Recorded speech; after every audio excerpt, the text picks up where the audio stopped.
While preparing for the surprise graduation party of my beloved daughter, I somehow reminisced over the whole journey we had. Divorce is hard. Raising two kids solo was no walk in the park. Yet it's probably why this version of happiness feels even richer than before, because we fought and clawed just to be three.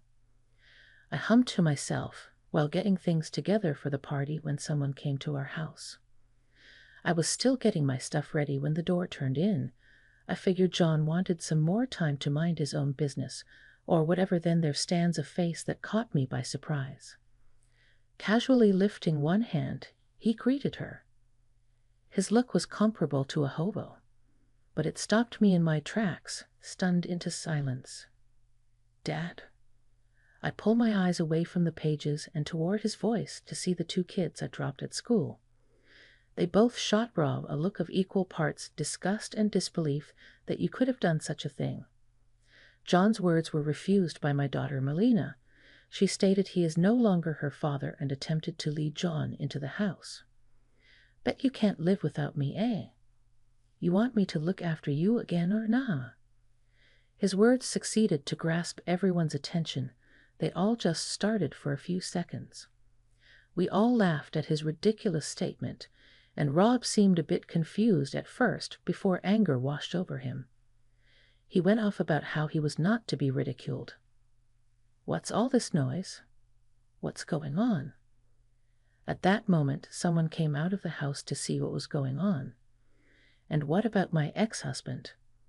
And I took a deep breath and turned the tables on. Please allow me to introduce you all with John. Wake up. Like if you arrive past midnight, I will not take the blame for this. My name is Carrie, and I am a stay-at-home mompreneur in my 40s. I hate to admit it, but the Grand Canyon seems like a smaller gap than what I manufactured between my life and the ideal 40-year-old living in Venice Beach. However, I have a decent enough job at a tech marketing agency, experienced some lesson-filled relationships, and had an ultimately happy marriage in my 30s. John, as I am washing the dishes in our kitchen on the first floor, I hear footsteps approaching from the second floor. I rinse the dish soap suds away, and along with them, John's unrealistic expectation that I ought to have woken him up sooner. And as if in a reply of once, twice, thrice, he should try being quieter when coming downstairs. Like always, John bites onto his breakfast toast too hard to pay me any heed. It's really childish that you can't wake up on your own even in middle school, Melina, my high school-aged daughter, said with an exasperated tone. She brings her used dishes to the kitchen for me. Melina is calm and confident in her academics, but like me, she's shy when it comes to love. She blushes and reverts to a typical teenage girl when the conversation turns to romance. I wonder how things are going with that boy from the basketball team. As Melina hands me the dishes, John, still with food in his mouth, starts complaining to her. Rob, my husband, who was busy on his phone, scolds him. Our mornings always start with such chaos. Rob was my senior at work who handled my training when I was new. He's earnest at heart, but lacks attention to detail, and isn't reliable when it really matters. I never thought of him romantically back then, but I couldn't refuse his persistent advances, which led to our marriage. That was the first time I realized I'm too easily persuaded. Rob recently got promoted to a manager position, which has led to more business trips. I'm happy about his promotion, but whenever I ask him when he's coming back, he always evades the question. Even when he does return, and I try to massage his shoulders, he shakes me off irritably, telling me not to bother him. Lately, he's been on his phone all the time at home, and our interactions as a family have diminished. He's also been coming home late more often, even on days without business trips. I hesitate to ask why, so I never bring it up. Today, he's supposedly on another trip, but as usual, he won't tell me when he's returning. Yet he randomly comes home and orders me to prepare meals as if it's the most natural thing. As I do the dishes and gently ask about his return, he explodes. Enough. It's work. How am I supposed to know when I can come back? His yell shatters the peaceful morning, freezing the atmosphere instantly. Barely preventing myself from dropping a plate in shock, I apologize to Rob, but he just leaves the living room with a guilty look without a word. Wait, you haven't given me this month's expenses yet. My words are cut off by the sound of the front door slamming shut again. Huh? Melina says, turning to me as I return to the living room. Noticing John's trembling hand holding his mug, I try to lighten the awkward mood. I guess I irritated Dad, who's already stressed with work. It's my fault. Melina rushes over to me, assuring me that it's not my fault. I gently hug her, trying to calm my turbulent emotions. Glancing at the clock, I notice it's just past the time for my children to head to school. I hurry them along to their schools. John mumbles something that sounds like I'm leaving, but with food still in his mouth, it's hard to understand. As he dashes off, a cloud of dust rises in his wake. Melina turned back to look at me with concern. I responded with a forced smile, but it seemed to fall flat. Her expression was hard to read against the backlight, but her figure radiated a sense of loneliness as she left. After sending them to school, silence followed as if I was in a dark cave-side chamber at home. This quietness only amplifies the harsh words Rob hurled earlier, echoing throughout the house. As I locked the front door, I also shut out the negative emotions, slapping my cheeks to psych myself up. With Rob no longer contributing financially, I have to step up. I'm using my experience from my previous job, now working as a freelance web designer. There's some uncertainty with my current income, but I'm determined to earn more for my children's sake. I firmly planted my feet and struck a determined pose just as the washing machine signaled the end of its cycle. It was a beautiful day with just one white cloud in the sky. Humming a song from a popular singer back in my school days, I took care not to strain my back with the laundry's weight. Rob's business trips have become more frequent, and it's rare for him to return home before 11:00 p.m. When I cautiously and indirectly inquire about his late returns, he dismisses it, saying it's none of my business. His vocabulary lately seems limited to dismissals, underestimation, and ignorance. Well, also shower, meal, and beer. I'm more shocked by his dwindling range of words than his increasingly negative attitude. Ignoring me as I stand there in shock, he heads to the bathroom. It takes me a while to snap out of it, but I'm okay. I'm fine. More than anything, my biggest worry now is our household finances. It's better to assume I can't count on any financial support from Rob. I still have some savings, but my freelance income is unstable, and a financial crisis could hit at any time. I decided to organize my bank accounts. One was for receiving freelance payments and everyday expenses. Another was for the mortgage with a trust bank. The last one was for emergencies, really, really dire situations. There's still money in the everyday account, so I don't need to worry about that right now.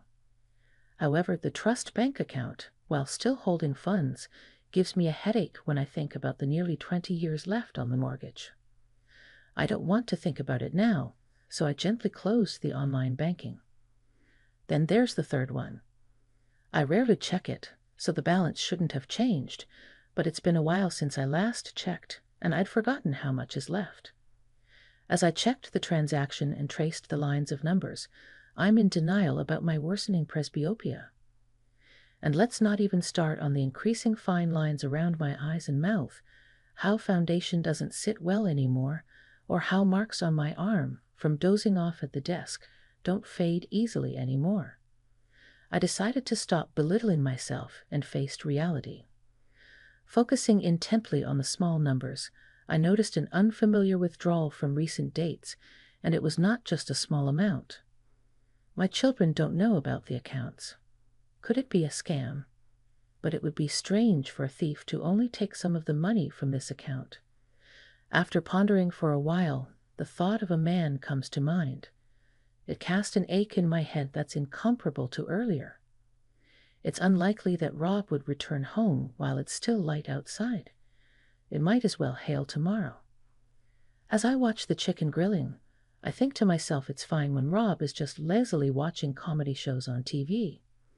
But as soon as dinner time arrives, he's bound to start complaining about the meal being boring and unappetizing. Until recently, the only times I didn't have to think about anything were while cooking and using the restroom, but now it's just depressing. I'm planning to ask him about the withdrawal from the emergency account, but it's hard to bring up with my children cooped up in their rooms until dinner. This might be my chance, but I was unsure how to start the conversation. As I was contemplating, Rob stood up and headed to the bathroom. I felt conflicted, having missed a precious opportunity, but also relieved that I didn't have to bring up the money issue now. I noticed his phone left on the table, and just then it vibrated, displaying the sender's name on the screen. Knowing that Rob takes his time in the bathroom and won't be back for a while, I hesitated for a moment before approaching the table to peek at the phone screen. My heart skipped a beat when I saw an unfamiliar woman's name. Then, as my heart started beating rapidly, my hands moved against my will. I caught a glimpse of a recent message, and just then I heard footsteps in the hallway. I quickly restored the phone to its original position and placed it back on the table. "Mom, is dinner ready yet?" I told John that it would be ready soon and urged him to take his seat at the table. I'm sure tonight's complaints won't just be about the food. As I picked up a blackened chicken, I let out a sigh. Later that night, once everyone was asleep, I embarked on a secret mission. The message I saw earlier won't leave my mind. I have a gut feeling that it's my duty to investigate further. My hands and feet were trembling slightly. Resolved, I quietly stepped out of my room into the hallway. Rob and I have been sleeping in separate rooms. As long as I could hear him snoring from his room, he must have been sleeping soundly. It was worth the effort to encourage him to drink beer at dinner. I walked down the hallway, bent over, and slowly turned the doorknob. The stench of alcohol from the room almost made me want to hold my nose, but I couldn't afford to lose my balance. So I continued breathing through my mouth and silently approached the bed. The phone's charging cable stretched from a nearby outlet to the bedside. Fortunately, Rob was lying on the opposite side from where the phone was. But if I unplug the charging cable, the phone screen will light up. I carefully pinched the charging cable and pulled it toward the edge of the bed. As I unplugged the cable, I pressed the phone screen against my chest. I felt numb, barely alive. After ensuring the screen was off, I quickly returned to my room unnoticed. My eyes had become wet, and I wiped them with the sleeve of my pajamas. Turning the phone on, I unlocked it. There didn't seem to be any new messages. I opened the messaging app and looked up the woman's name I had seen earlier. "Hawaii was so much fun with you, Maria." "Anywhere is fun for me." "Where should we go next?" "I want to go to France, but Rob, how do you manage the money?" "The money is secretly for my wife's savings." "Seriously? You're worse than I thought." "Well, it doesn't matter to us. We're getting married soon, right?" Between their messages were several photos from their trip. The tension I had felt earlier seemed like a lie. I was surprised at how calm I could be. Going back to Rob, who was sound asleep, I reconnected the charging cable to the phone and left it on the floor. Sliding back to my room, I stood in the middle for a while, playing with the darkness that filled the space. My tears had long dried. The next morning, I prepared breakfast for everyone more smoothly than usual. There was still time before my children woke up. Rob, with his bed hair and yawning, took his seat. I greeted him with a cold gaze. "Good morning." My greeting was like a breath of wind at sunrise, passing through him and dissipating in the air. Who's Maria? Rob's hand, bringing breakfast to his mouth, stopped. Where did you find out? I saw it on your phone. I'd also know you've been stealing money from my account. He finally looked at me. His eyes were filled with cold anger, but they had no effect on me now. I want a divorce. I couldn't accept the conclusion he stated so quietly and decisively. The fault lies with you, doesn't it? How can you come to such a conclusion? First, give back the money. Before I could finish, a white plate with breakfast on it grazed my cheek. It shattered behind me as Rob barked, refusing to acknowledge a divorce like a wild beast. My children, having heard the commotion, entered just as he stormed out. As soon as Melina came to my side, all my strength left me, and I collapsed. Stay away from the broken dishes, they're dangerous. The first words I tried to utter were interrupted by my sobs, turning to nothing in my mouth. That day, I couldn't bring myself to do anything and had to apologize to a client for delaying a deadline. This is the first time I've ever had to postpone a deadline. When Rob returned from work, he slammed down a completed divorce form, gathered a few essentials, and left. His last words were, "You better sign it and contact a lawyer." Melina, who had recorded everything on her phone just in case, emerged from behind the curtains. John had also been waiting in another room, gripping a baseball bat. I told them to stop because it was dangerous, but they didn't listen. Thankfully, nothing happened this time, but the thought of a parent hurting their own child unnerved me. Both my children agreed with the divorce, but I hesitated. It felt too sudden, and I wasn't confident in my ability to financially support them on my own.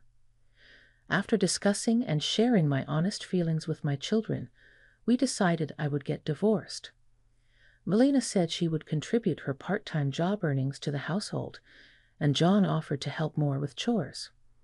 I was reluctant to rely on my children, but we resolved to get through this together. A week had passed before we reached this conclusion. Both my children said they felt refreshed without Rob around. I had my own anxieties, but life felt less stressful without him. After consulting a lawyer, the divorce was duly finalized. The breeze that greeted me as I stepped outside the office left me feeling refreshed. 3 years have passed since then. Melina, busy with her studies, kept contributing her earnings from part-time work, for which I was immensely grateful. Despite my insistence for her to focus on her studies, we had a major argument over it. But without the money Melina earned from her job, our family might have fallen apart by now. As for her exams, unfortunately, she didn't get a good score. I feel responsible for this, and I truly regret it. Melina taking a firm stance reassures me, saying she chose this path herself. John's surprisingly good at household chores. He handles cleaning, laundry, and sometimes even cooks, significantly reducing my workload. However, he was uncomfortable with washing the female member's underwear, which caused a bit of a dispute. Reflecting on the past 3 years, a lot has happened. Life post-divorce was harder than before, but as a family of 3, we managed to overcome various difficulties. As I prepare a special feast for Melina, memories of these 3 years flash through my mind. Today, we're having a small party to celebrate her admission into medical school. She might not like it, but it's not only a celebration of her getting into that renowned university, but also to express our gratitude for everything up to now. I had a plan that was bound to succeed. John would take Melina out while I prepared for the party, and we'd surprise her when she returned. I hum naturally as I lay out dish after dish on the table. Then the doorbell rings. Could my children have returned already? Still in the middle of preparations, I think of asking John to buy some more time. As I open the door, only to find an unexpected person standing there. "Hey," he greets me, raising one hand lightly. His hair is unkempt, dyed a bright color that has gone beyond mere gray hair coverage. His clothes are mismatched in style. He had an appearance that could be mistaken for a homeless person, depending on how you looked at him. Shocked, I'm rooted to the spot, unable to speak. "Dad!" I turned towards the voice and saw both my children had returned. They look at Rob with a mix of disgust and astonishment. Melina denies his role as their father, pulling John towards the house. "You can't live without me, right? I can start supporting you again." Everyone is confused by his statement, taking a few seconds to process. Rob looks confused at our laughter, but his face soon twists in anger. "Don't mock me. Don't laugh," he yells, but our attitude doesn't change. "What's all this noise? What's going on?" Hearing the commotion outside, a man emerged from our house. "Who are you?" I composed myself, stood up straight, and said firmly, "Let me introduce him. This is Michael. He's my husband." "Hello, Rob. I'm Michael." I hadn't told Michael Rob's name yet. Everyone looked at Michael suspiciously, reading their expressions. He offered a professional smile and explained matter-of-factly. Michael was the president of an important client company where Rob currently worked. It seemed that Michael and Rob knew each other, but Rob acted as if he didn't remember him. "Was there an issue when you were suddenly replaced by another person during contract renewal?" After Michael's remark, Rob's face turned pale, as if he had just remembered. Michael and realized something significant. I guessed that Rob must have been removed from his responsibility due to some misconduct. "Shut up. This is a clear case of infidelity. I haven't divorced her, and this house is mine, so I'm moving back in." I calmly explained that our divorce was legally finalized and that this wasn't infidelity. Almost like reasoning with a tantrum-throwing child, it causes sweat to bead on Rob's temples. "Pay me alimony." I countered that he was the one who should pay. I had saved the exchange of messages between Rob and Maria from 3 years ago on my phone as a photo. I confronted him with evidence of him withdrawing money from my account and demanded repayment of $40,000. The emergency account originally contained an inheritance of $80,000 from my late parents, half of which Rob had squandered for his fleeting pleasures. Moreover, a power of attorney should have been required to withdraw that money. I certainly didn't write one. It meant that he must have forged my signature. I confronted him with the crime of forgery, explaining that he could be arrested if reported. Desperate but realizing he had no way out, Rob agreed to pay the alimony and repay the $40,000. Relieved at the resolution, we praised each other. I have received this month's alimony payment. I put the counted money into an envelope and took a sip of my coffee. I wonder how many more times I will receive alimony payments at this cafe.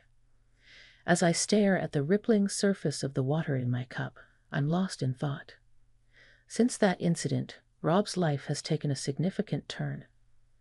The $40,000 repayment was made promptly, but considering his financial capacity, the alimony was decided to be paid in installments. Rob is now juggling jobs as a security guard and a janitor. Michael, the president of the company Rob used to work for, has ceased all transactions and future interactions with Rob as a decision. I protested that it might be too harsh, but Michael, with a businesslike smile, insisted that Rob should be thankful that everything was settled amicably. It was the first time I found Michael's smile frightening. Losing a major client, Rob was inevitably fired from his company and seems to be struggling to make ends meet, repaying alimony while living a hard life. His face has become haggard, his complexion poor, always wearing the same clothes. So, what about her Maria? What's she doing now? Rob asked sarcastically, complaining that they were already divorced, according to him.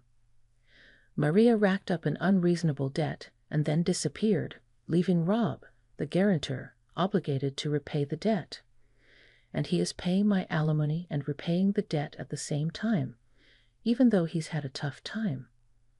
I wonder if it's too sympathetic to feel sorry for Rob when Rob asked about my children. I briefly updated him on their status.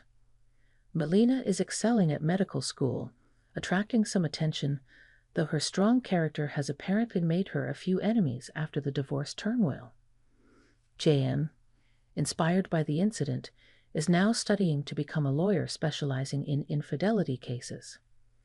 He might seem a bit unreliable being bossed around by his sister, but I expect he will make a fine lawyer. Even without me, they have grown up well. After taking a sip from his cup and realizing it was empty, he placed it back on the saucer. That's true. But if I hadn't married you, I might never have met Michael, so I'm a little thankful for that. You should be more grateful. Don't get cocky. I noticed Rob touching his left earlobe when embarrassed, a habit I had seen many times when we first started dating. When he was late for our date, when he accidentally dropped a bag of carp food into the pond, when he put the engagement ring on my finger. I cut off my nostalgic memories, picked up the bill, and headed to the cashier. I managed to pay it before he did so, and Rob stopped fighting him on the matter. We stopped in front of the cafe, and I confirmed my doctor appointment. I am in no rush. I have all the time, even if it is enough for me to walk slow. Upon informing my children that I was carrying Michael's child, they immediately fainted. After that, Melina gave me a lecture on the dangers of having babies at my advanced maternal age and rambled off into what needed to be bought for when the baby came home to make everything perfect. At first, John had no words and struggled to say congratulations. He was looking like he was still absorbing the startling information. Michael was right that I should stop freelancing and concentrate on resting during the time when my body needed it most. But I love my work and I would like to look after them. I managed to convince him rather aggressively if he could please still allow me work till the due date. I rode past a family with kids on my way to the doctor. A laughing little girl was riding on her father's shoulders. With a smile on her face, the mother in blue pushed the stroller with an infant as she stared up at them, and they returned back. As I waltzed away, clicking my heels on the floor to myself, I am just as happy now as good luck then.